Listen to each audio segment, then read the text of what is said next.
Assalamualaikum warahmatullahi wabarakatuh.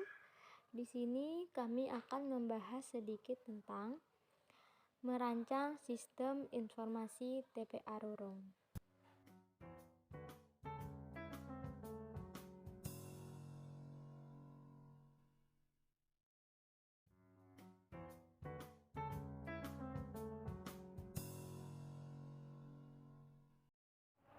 Yang pertama ada pendahuluan. Sampah merupakan material sisa yang tidak diinginkan atau tidak bermanfaat setelah berakhirnya suatu proses. Sampah didefinisikan oleh manusia menurut derajat keterpakaiannya dalam proses-proses alam. Sebenarnya tidak ada konsep sampah. Yang ada hanya produk-produk yang dihasilkan setelah dan selama proses alam tersebut berlangsung.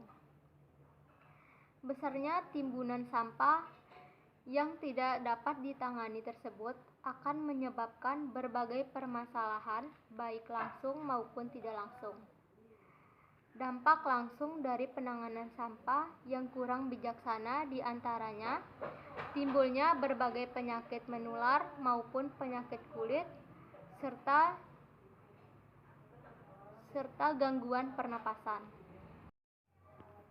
Sedangkan dampak tidak langsung diantaranya adalah bahaya banjir yang disebabkan oleh terhambatnya arus air di sungai karena terhalang timbauan sampah yang dibuang ke sungai karena tidak ada ketersediaan TPA yang layak dan memenuhi standar SIASI. Tempat pembuangan akhir atau disingkat dengan TPA adalah tempat untuk menimbun sampah dan merupakan bentuk tertua perlakuan sampah. Pada kenyataannya, berdasarkan Undang-Undang Nomor 18 Tahun 2008 tentang Pengelolaan Sampah, TPA seharusnya merupakan singkatan dari tempat pemrosesan akhir dan menerima sampah residu yang telah diproses sebelumnya. Tujuannya adalah untuk memproses dan mengembalikan sampah ke media lingkungan secara aman bagi manusia dan lingkungan. TPA dapat terbentuk tempat pembuangan dalam, di mana pembuangan sampah membawa sampah di tempat produksi. Begitupun tempat yang digunakan oleh produsen. Dahulu, TPA merupakan cara paling umum untuk limbah buangan terorganisir dan tetap begitu di sejumlah tempat di dunia. Yang kedua ada tinjauan pustaka. Yang pertama ada konsep perancangan sistem, yaitu proses perancangan untuk merancang sistem atau memperbaiki sistem yang telah ada sehingga sistem menjadi lebih baik serta dapat mengerjakan pekerjaan secara efektif dan efisien. Proses rancangan bisa berupa rancangan input, rancangan output, dan rancangan file. Yang kedua ada sistem informasi, yaitu mendefinisikan sebagai hasil pengolahan data. Sebuah informasi disajikan dalam bentuk yang mudah dipahami sehingga bisa berguna untuk si penerima informasi. Informasi di dalamnya berisi tentang gambaran suatu kejadian yang nyata yang dipakai untuk bahan pertimbangan dalam pengambilan keputusan. Yang ketiga ada konsep prototyping, merupakan salah satu metode pengembangan perangkat lunak yang menggunakan pendekatan untuk membuat rancangan dengan cepat dan bertahap sehingga dapat segera dievaluasi oleh calon pengguna atau klien. Dengan metode prototyping ini, pengembangan dan klien dapat saling berinteraksi selama proses pembuatan prototype sistem. Yang keempat ada konsep perangkat lunak atau software, merupakan sekumpulan data elektronik yang tersimpan dan dikendalikan oleh perangkat komputer. Data elektronik tersebut meliputi instruksi atau program yang nantinya akan menjalankan perintah khusus. Perangkat lunak juga disebut sebagai bagian sistem dalam komputer yang tidak memiliki wujud fisik yang diinstal dalam sebuah komputer atau laptop agar bisa dioperasikan.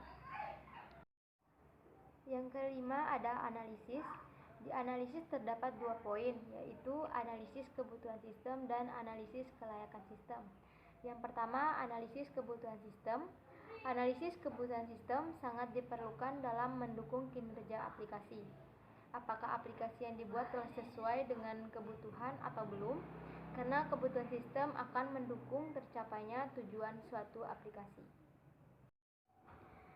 Yang kedua ada analisis kelayakan sistem, yaitu suatu studi yang akan digunakan untuk menentukan kemungkinan apakah pengembangan proses sistem layak diteruskan atau dihentikan. Analisis kelayakan sistem disebut juga dengan istilah high point review. Faktor kelayakan yaitu yang pertama ada kelayakan teknis, yang kedua ada kelayakan ekonomi, yang ketiga ada kelayakan hukum, yang keempat ada kelayakan operasional, dan yang kelima ada kelayakan jadwal. Selanjutnya yang keenam ada identifikasi masalah, merupakan bagian dari proses penelitian yang dapat dipahami sebagai suatu upaya untuk mendefinisikan masalah yang ada dan membuat permasalahan tersebut dapat diukur dan diuji.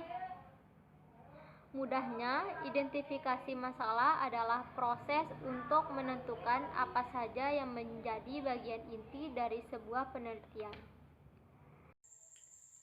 Yang ketiga ada metode penelitian, di mana yang pertama ada metode prototype, yang merupakan metode pengembangan perangkat lunak yang memungkinkan adanya interaksi antara pengembang sistem dengan pengguna sistem. Di mana di sini dapat mengatasi ketidakserasian antara pengembang dan pengguna. Di sini bisa dilihat gambarnya. Kemudian di sini ada communication, di mana tahap ini dilakukan dengan cara melakukan wawasan atau wawancara serta pengumpulan data dari sumber yang terkait yang untuk kepentingan TPA. Kemudian ada planning atau discussion, di mana tahap ini bertujuan untuk melakukan diskusi atau musyawarah tentang perancangan yang akan dilakukan. Kemudian ada modeling design, di mana untuk menentukan desain apakah cocok untuk perancangan TPA dan tentunya dapat memudahkan pengguna dengan memperhatikan spek-spek tertentu. Kemudian ada validasi desain. Tahap ini merupakan proses kegiatan untuk menilai apakah rancangan produk dalam hal ini sistem dapat bekerja secara rasional atau efektif atau tidak. Kemudian ada diagram use case. Diagram ini adalah satu dari berbagai jenis diagram UML yang menggambarkan hubungan interaksi antara sistem dan aktor. Kemudian ada class diagram, adalah salah satu jenis diagram struktur pada UML yang menggambarkan dengan jelas struktur serta deskripsi kelas, atribut, metode, dan hubungan dari setiap objek. Yang terakhir di sini ada activity diagram, yaitu diagram yang dapat memodelkan proses yang terjadi pada sebuah sistem. Kemudian ada publish the system created, di mana tahap ini dilakukan cara mempublikasikan sistem TPA Rurung yang telah dirancang kepada para pengguna. Kemudian ada studi literatur, yaitu cara untuk menyelesaikan persoalan dengan menelusuri sumber-sumber tulisan yang pernah dibuat sebelumnya. Yang keempat ada hasil dan pembahasan. Di sini membahas mengenai model perancangan, yang dimana tahap rancangan pemodelan dengan menggunakan Unified Modeling Region yang terdiri dari use case, square diagram, dan activity diagram. Di sini bisa digambarkan diagram use case, di mana admin mengelola data TPA Rurung, mengolah data user, mengolah laporan pengaduan, dan mengolah registrasi kemudian login. Kemudian di sini ada gambar user dan petugas, di mana user memilih TPA Rurung, memilih tambah penambahan lokasi, memilih atau melihat visi dan misi, melihat tentang aplikasi. Kemudian petugas menambahkan lokasi TPA Rurung, kemudian login. Kemudian di sini ada kelas diagram, bisa dilihat di sini. Mulai, kemudian menjalankan aplikasi, kemudian scroll menu utama, kemudian pilih menu, informasi sampah, kemudian tampil menu jenis sampah, pilih jenis sampah, tempat sampah, dan kemudian selesai. Activity diagram. Perancangan struktur program pada sistem informasi TPA Rurung ini diarahkan ke menu utama. Terdapat 5 pilihan, yaitu login atau registrasi, lokasi TPA Rurung, ajukan pengaduan, visi misi, dan tentang aplikasi. Selanjutnya, desain tampilan sistem. Tampilan awal. Pada tampilan awal terdapat kata sambutan selamat datang di TPA Rurung. Selanjutnya, login atau registrasi. User harus login terlebih dahulu sebelum menggunakan aplikasi ini. Apabila belum memiliki akun, user dapat membuat akun baru terlebih dahulu atau menggunakan akun Google. Selanjutnya, registrasi. Pada halaman registrasi dapat mengisi data diri seperti nama, email, password, dan nomor telepon.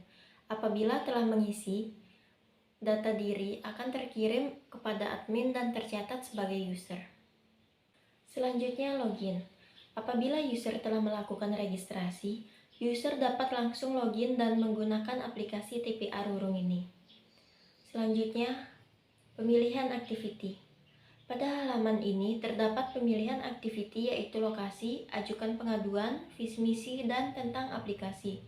Pengguna dapat memilih fitur yang akan digunakan. Selanjutnya, lokasi TPA Rurung. User dapat menambahkan lokasi, tempat di mana user akan melakukan transaksi atau pengumpulan sampah. Selanjutnya, ajukan pengaduan.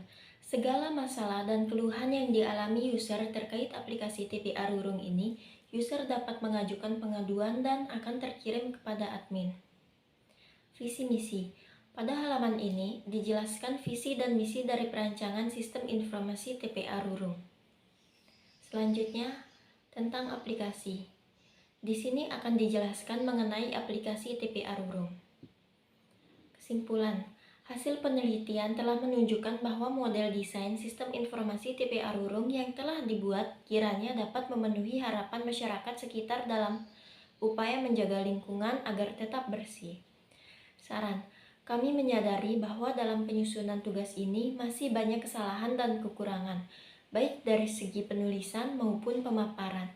Maka dari itu, kami menerima dan mengharapkan kritik dan saran dari pembaca yang sifatnya membangun sebagai pembelajaran ke depannya. Sekian dari kelompok kami, kurang lebihnya mohon maaf. Wassalamualaikum warahmatullahi wabarakatuh.